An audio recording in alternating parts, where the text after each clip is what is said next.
To keep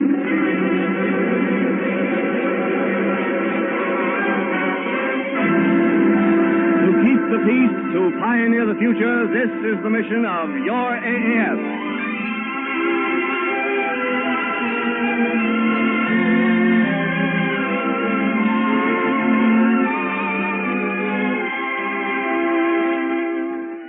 The Army Air Forces, in cooperation with the American Broadcasting Company, presents Your AAF, a weekly report to the American people on its continuing operations throughout the world today and its adventures and research which are pioneering for your better world tomorrow.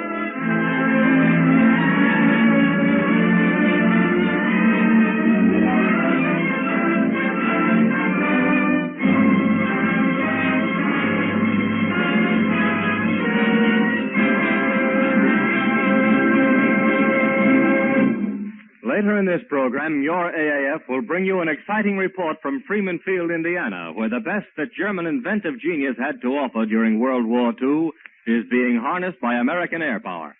But right now, it's the Old Soldier Orchestra of the AAF doing some high and fancy flying of their own with Sometimes I'm Happy.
Of warfare that every weapon begets its counter-weapon. Radar was one of the miracle weapons of World War II. Can there be any effective defense against radar? For one answer to this question, we take you by Army wire recorder to a C-47 transport plane somewhere over right field. Go ahead, Captain Bob Van Camp. This is your AAF reporter, Captain Bob Van Camp, speaking to you from inside a specially equipped C-47 transport.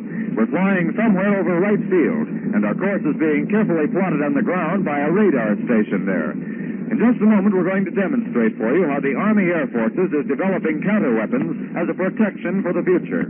Here at my side is Lieutenant William J. Schoenberger of the Electronic Subdivision of the Engineering Division at Wright Field, who can tell us just what this special plane is equipped to do. We're carrying a chaff dispenser. Just what do you do with a chaff dispenser? It gives the radar operation on the ground one whale of a headache. See that metal box back there in the radio room? Yeah. That's the dispenser. It was developed by the equipment laboratory at Wright Field. It contains a number of packages of aluminum foil.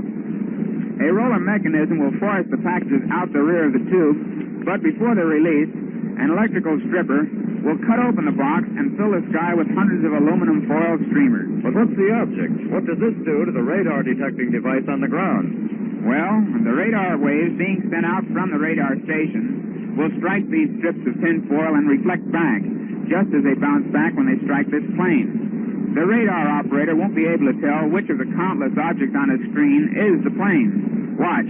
We'll call in right field and show you how it works. C-47 to radar station. Over. Radar station to C-47. Over. We're dropping chaff in 5 seconds. The mic is yours. Over and out. We're speaking to you now from the radar station at right field. In front of us is a round glass screen, and on it we can see a moving object, a small pip of light. It's a radar picture of Lieutenant Schoenberger's C-47 flying a few thousand feet overhead. We know his exact position and speed. Now, the chaff dispenser on that C-47 is beginning to scatter tinfoil. We can tell because the radar screen is now cluttered with dots, thousands of them. You can't tell where the plane is now. Captain Skane is standing beside me, operating this radar detecting device. What do you do now, Captain? Not much we can do. Those strips of tinfoil are all reflecting the radar waves as they fall through the air. You could hide a half dozen B-29s up there and we couldn't see them. That's really getting results from a few pieces of tinfoil. Yes, and it's the very tinfoil you've been missing from your cigarette packages and candy bars. Really amazing. But what's the future significance of this kind of countermeasure? Well, out here in the laboratories at Wright Field, every time we develop a new weapon, we're concerned with building something to counteract it, whether it's radar, rockets, or atomic energy. We need to keep looking ahead for counterweapons as a safety factor for the future. Thanks a lot, Captain Skane. From this demonstration of radar versus its counterweapon, chaff, we can see how the Army Air Forces is carrying on a constant research and development program for the safety and protection of mankind. From the Air Technical Service Command Headquarters at Wright Field, this is Captain Finch returning you now to your AAF in New York.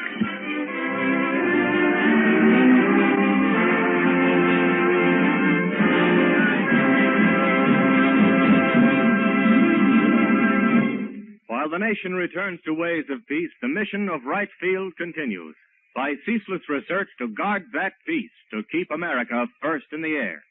Now, from the air crew, a salute as they take off on a little mission of their own, American Patrol. We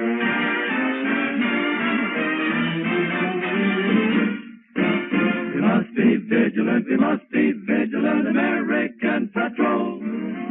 With arms for the Army, ships for the Navy, let this be our goal. Must be diligent, American Patrol.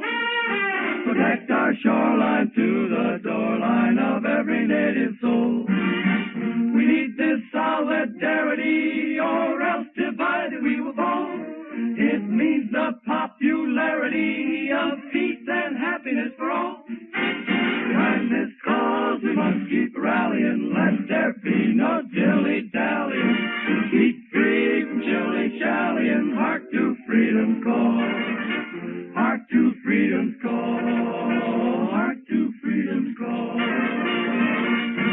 On land, in the air, on sea, everywhere.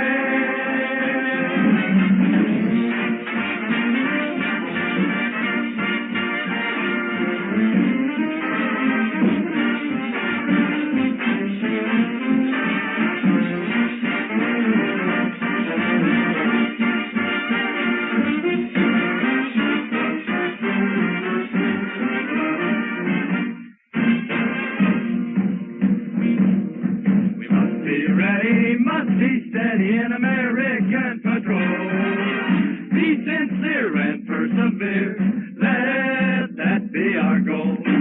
Heed the call and give our all in the cause for right.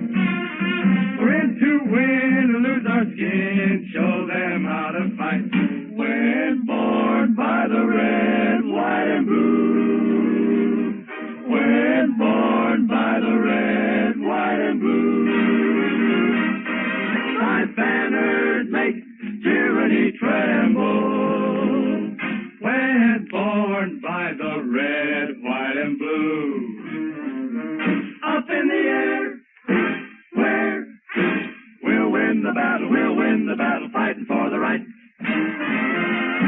We must be vigilant, be ready in American patrol. To arm the Army, ships for the Navy, let this be our goal. We must be diligent American patrol. Protect our liberty, American patrol. We must be diligent American patrol. Keep on, must keep rallying, let there be no dilly-dally. Keep free from shilly-shallying, let this be our goal in American patrol.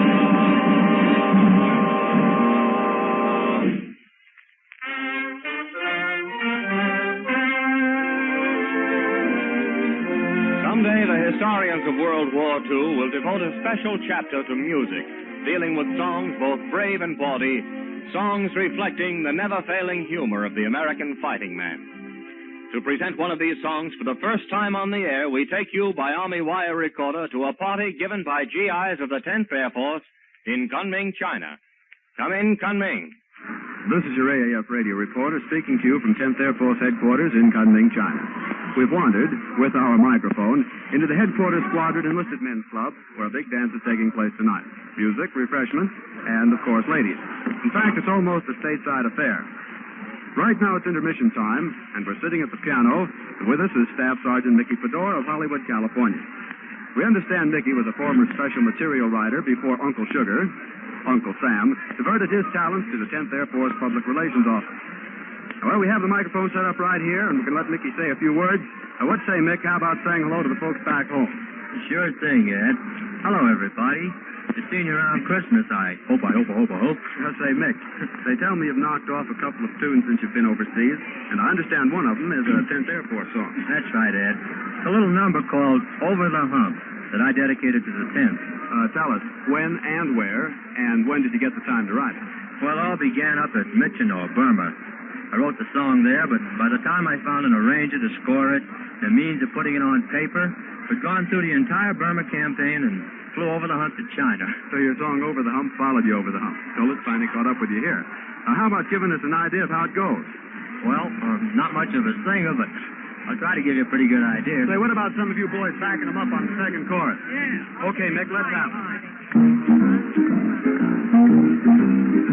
Over the hump, Japanese jump, when our bombardiers appear with bombs away, climbing the ridges to Mandalay, busting the bridges along the way, the men of number 10 are there to stay, flying supplies up in the sky, and if zeros take our heroes by surprise, out of the heavens the P-47s come in with a mighty roar, with guns ablaze they end the days if Japs that fly no more. Over the hump, Japanese jump, that's the thunder of the 10th Air Force. Over the hump, Japanese jump, when our bombardiers appear with bombs away, come the ridges to Mandalay, busting the bridges along the way, the men of number 10 are there to stay, flying supplies up in the sky, and if zeros take our heroes by surprise, out of the heavens the P-47s come in with a mighty roar, with guns ablaze they end the days if Japs that fly no more. Over the hump, Japanese jump, at the thunder of the 10th Air Force. That was all right. That was the 10th Air Force song entitled Over the Hump, an original number sung by the composer himself, Staff Sergeant Mickey Fedor, backed up by the boys in the band. Thanks for the show, fellows, and I hope the song gets the recognition it's so well deserved. Your AAF radio reporter at a party of the enlisted men of the headquarters squadron of the 10th Air Force in Kunming, China. So while we continue with the party, we return you to the United States.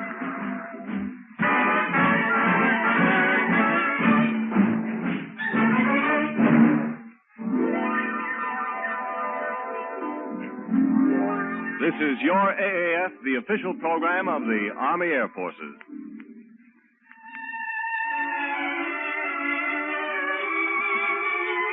Each week, thanks to Armed Forces Radio Service, this program goes winging round the world to GIs overseas, wherever they may be. For them and for you, Sergeant Bob Carroll chooses a song.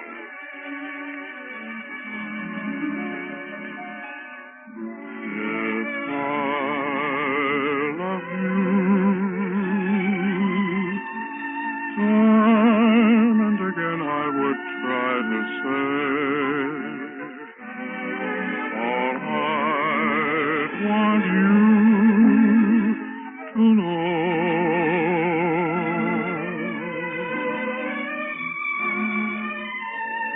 If I loved you, words wouldn't come in an easy way. Round in circles I'd go,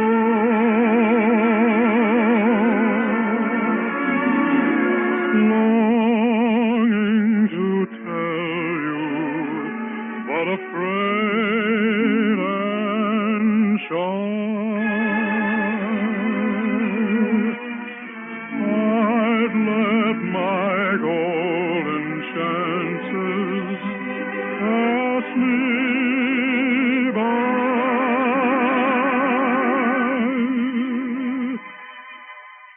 Soon you'd leave me, off you would go in the mist of day. Never, never to know.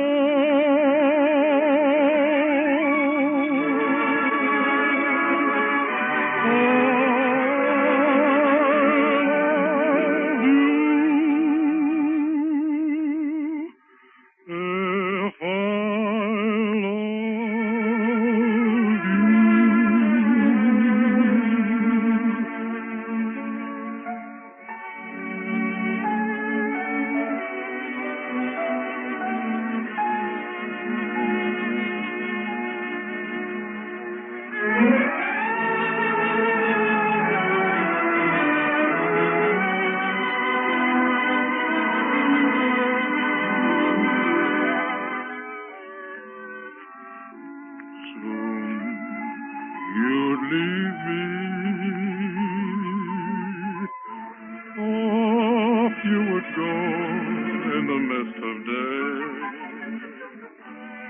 Never, never to know.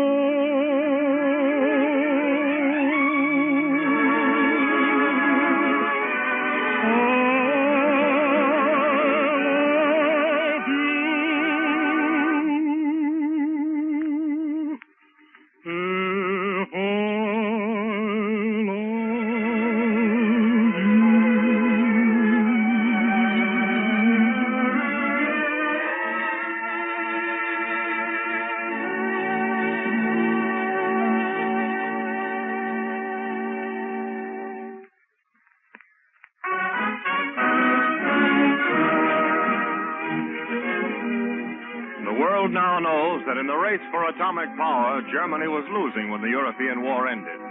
But by war's end, our enemy had scored heavily with other secret weapons. For a grim reminder that ceaseless vigilance must always be the price of freedom, we take you by Army wire recorder to Freeman Field, Indiana. Go ahead, Captain Howard Finch. This is your AAF reporter, Captain Howard Finch, speaking to you from Freeman Field at Seymour, Indiana, the scene of the most ironic anticlimax to the greatest war in world history. I'm standing on a flight line that looks much like one of the preposterous enemy airfields pictured in comic books or an imaginative scene from a, shall we say, a Flash Gordon movie. Colonel Harvey C. Dorney is standing beside me, and he's going to tell us why this flight line is dotted with swastika-marked planes. Captain, you're standing on the only field in the United States that handles nothing but captured enemy equipment for the Army Air Forces. Well, Colonel, what are these fabulous planes we see located up and down the field? They were Hitler's last-ditch secret weapons, the planes that were going to win the war for Germany even after we crossed the Rhine. And what are they doing here now? Well, we scoured Europe for these planes, Captain. They represent the best that German inventive genius could do to save the Nazi government. Some of them are fantastic, of course, and deserve little consideration. But others involve new ideas and principles that might have become a real threat to our war effort. We brought them here for intensive study. Colonel Dorney, what's the object of this study? In other words, what did you hope to accomplish? Well, the original idea was to copy the best German work and throw it into the fight against the Japs. But VJ Day changed all that, and now we're searching through this morgue of the Luftwaffe to find new ideas that will help keep the American Air Force the best the world has ever known. Yes, this equipment must certainly include a wealth of new ideas. Jet planes, suicide rockets, junkets, Messerschmitts, but despite the vaunted genius that put them together, they folded up under the increasing pressure of the American Air Force. Standing alongside me now is one of America's most famous war correspondents, Ted Malone, who flew in a few minutes ago to look over this great new installation. All last winter you heard Ted from all parts of war-torn Europe, many times describing the havoc that these planes and others like them were inflicting at the time on France and Belgium and Holland. Ted, how do they look to you now that they're down here on the ground for a change? Captain, that's a place where I think all of us like to see them, on the ground, and the harder on the ground they are, the better. And so far, with what you've seen, Ted, what do you think of the exhibit? Frankly, I've been amazed. We had a lot of stories over there about the remarkable secret weapons that these fellows had been building over there, but to come out here and see some of these, one of them over here saw in the corner that apparently it takes off vertically, and then it ejects the pilot, no, I guess it drops off the tail first, and then it ejects the pilot. I never have found out yet what happens to the plane. Well, now, Ted, have you run into anyone that you know? Have you run into any surprises or anything like that since you've been here? Twice already in the last 5 minutes. One of them was yourself. I think last time we met was someplace in Paris, and I won't tell under what circumstances. All right. And then I met Colonel Kabreski here a minute ago, and the last time we met was in London. When he came over, he was then leading ace in the European theater, and he agreed to do a broadcast and interview with us. So on, I think it was Tuesday, we prepared an interview and recorded it to send back to the States. Came into the States on Friday morning, and Friday afternoon, Colonel Kabreski was reported missing. And so that interview was put on ice, and I never did get to use it. Well, so you two can get together in a few moments and do a lot of reminiscing. And now we've moved our mics to the runways here at Freeman Field, where ground crews are preparing to start two famous German fighters. One is the conventional FW-190, a single-seated fighter, one of the Nazis' best and most extensively used, with a high speed of about 395 miles per hour, a range of 525 miles, could climb 18,000 feet in about 6 minutes, a little over 6 minutes, and had a service ceiling of about 36,500 feet. The test pilot is ready, and here's the sound of the famous Focke-Wulf 190.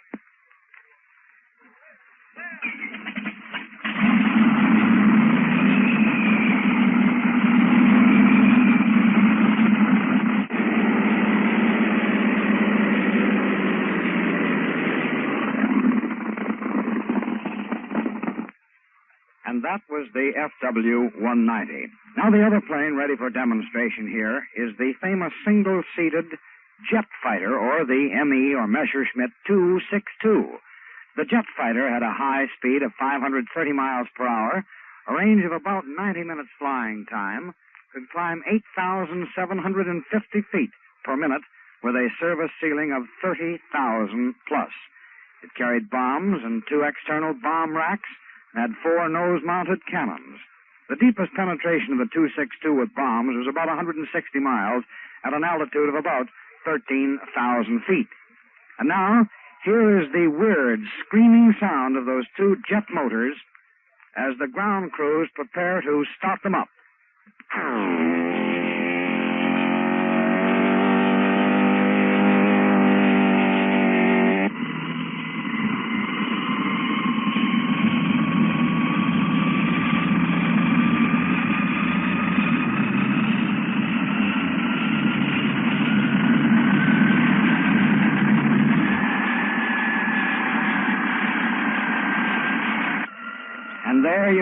the high-pitched whine as the turbines get underway of the Messerschmitt 262, probably Germany's greatest jet fighter. The thought and the philosophy behind this collection of enemy equipment is tremendous. These are the spoils of war. The swastika-marked planes here took good American lives. The AAF has taken a lot of time and expense to bring these planes from Europe to Freeman Field. But the discoveries made from a close study of these planes will help American industry produce better planes for the AAF, planes that will make sure that no future war will come to claim more American lives. Our enemy was smart. Here at Freeman Field, we're claiming the fruits of his genius as part of our share in the spoils of World War II. We return you now to your AAF in New York.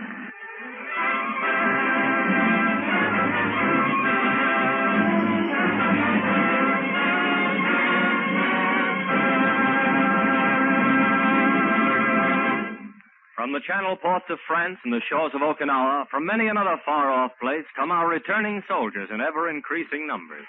Now, with a toast to the day when all our men have returned, it's the all-soldier orchestra of the AAF with When Johnny Comes Marching Home.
To keep the peace, to pioneer the future, this is your AAF.